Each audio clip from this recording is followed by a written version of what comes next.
Good morning friends, welcome to shorthand smart learning. आज की dictation 90 शब्द की गति से होगी, जो कि आपके रामधारी पार्ट 1 से ली जा रही है। इसी तरह की डिक्टेशन आपको KBS एग्ज़ाम और अन्य सभी स्किल एग्ज़ाम के लिए अति महत्वपूर्ण है। विशेष रूप से यह KBS स्टेनो के लिए दी जा रही है। अगर आप अन्य किसी एग्ज़ाम की प्रैक्टिस कर रहे हैं तो भी आप इस डिक्टेशन को लिख सकते हैं। अगर आप 5 मिनट वाले डिक्टेशन की प्रैक्टिस करना चाहते हैं तो 5 मिनट के डिक्टेशन के बाद पैरा बोल दिया जाएगा। जो 5 मिनट के लिखते हैं वो वहाँ तक लिख सकते हैं। डिक्टेशन शुरू होगी 5 सेकंड बाद।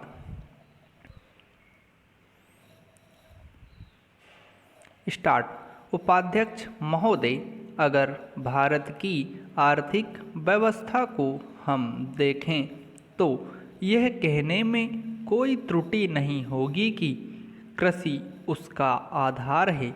किसी भी देश की सामाजिक और आर्थिक स्थिति उस देश की भूमि की उत्पादन शक्ति पर निर्भर रहा करती है।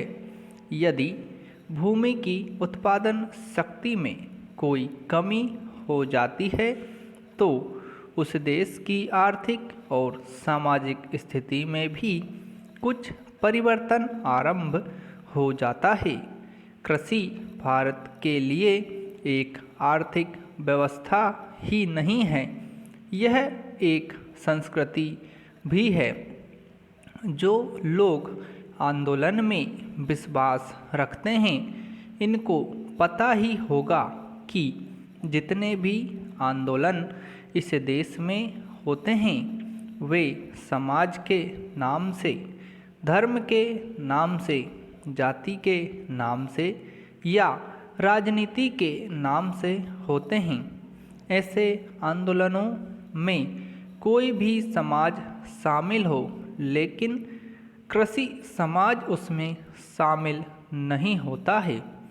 उस आंदोलन के साथ कृषि समाज की सहानुभूति भी नहीं होती है।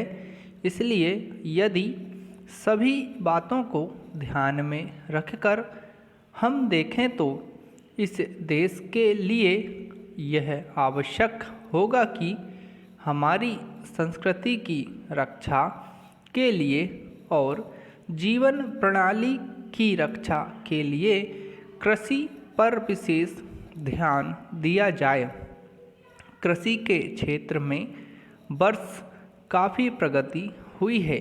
यदि आप 1801 से 1901 तक का काल देखें तो आप देखेंगे कि हमारे देश में 31 अकाल पड़े, जिनमें 4 करोड़ लोग मरे। लेकिन आज हमारे खाद्य मंत्रालय ने 100 रुपये मन के भाव पर गेहूं खरीदकर एक भी आदमी को मरने नहीं दिया। इसके लिए हमारा खाद्य मंत्रालय बधाई का पात्र है। इस बात में विशेष रूप से इस अवसर पर कहना चाहता हूँ, आजकल हम लोग मानव शक्ति पर ज़्यादा ध्यान न देकर पूंजी पर ज़्यादा निर्भर रहने की कोशिश करते हैं। आपको याद होगा, लगभग 5 दशक पहले में जापान की आर्थिक व्यवस्था बिगड़ गई थी, लेकिन वहाँ के 60 लाख काश्तकारों ने कृषि शिक्षा के बल पर इतना अनाज पैदा करके दिखाया कि वे 10 करोड़ आदमियों का पालन पोषण कर रहे हैं। वहाँ पर 30 ऐसे विश्वविद्यालय हैं जिनमें कृषि की शिक्षा दी जाती है, जिनसे 16,000 छात्र प्रति वर्ष शिक्षा प्राप्त करके निकलते हैं। आज हमारे देश में पर्याप्त कृषि विश्वविद्यालय स्थापित हो चुके हैं। हमारे देश की 120 करोड़ जनसंख्या को दृष्टि में रखते हुए जापान एक बहुत छोटा सा राज्य है, शायद हमारे राजस्थान से कुछ ही बड़ा है। पैराग्राफ। उपाध्यक्ष महोदय, यह ठीक है कि हम प्रगतिशील हैं, लेकिन हमारी गति में तेजी आनी चाहिए। श्रम की तरफ हमारा अधिक ध्यान जाना चाहिए।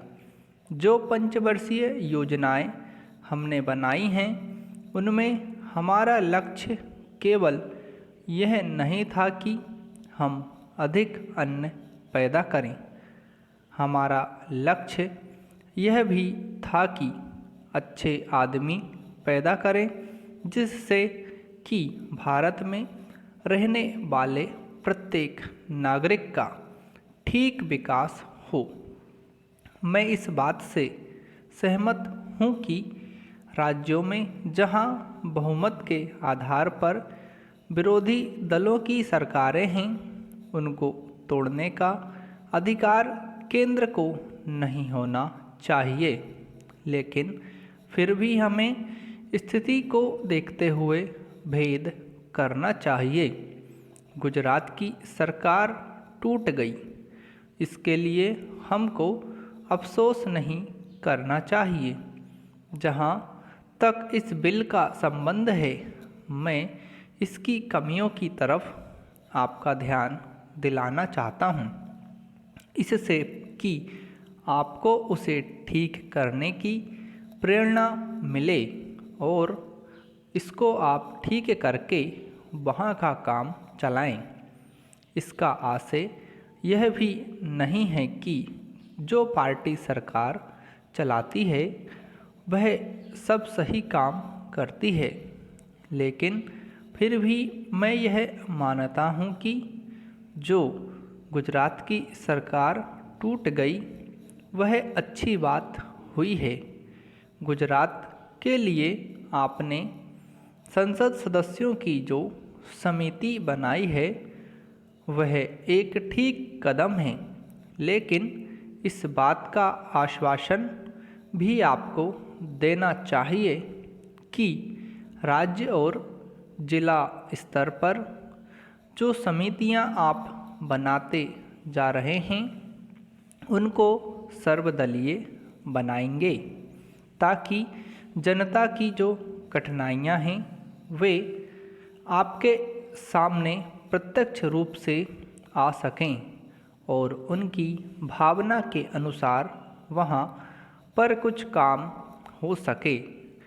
अगर ऐसी व्यवस्था नहीं होगी और बाहर के लोगों को आप उन समितियों में रखेंगे जिनको गुजरात की समस्याओं का कुछ भी ज्ञान नहीं है, तो परिणाम यह होगा कि आप गुजरात की समस्याओं को हल नहीं कर सकेंगे। इसलिए मैं सुझाव देना चाहता हूं कि आप इसमें ऐसी कानूनी व्यवस्था करें कि जिससे विभिन्न स्तरों पर सर्वदलीय समितियां बनाई जा सकें और उनके माध्यम से सरकार के सामने सुझाव आए कि वहाँ पर किस तरह से काम होना चाहिए।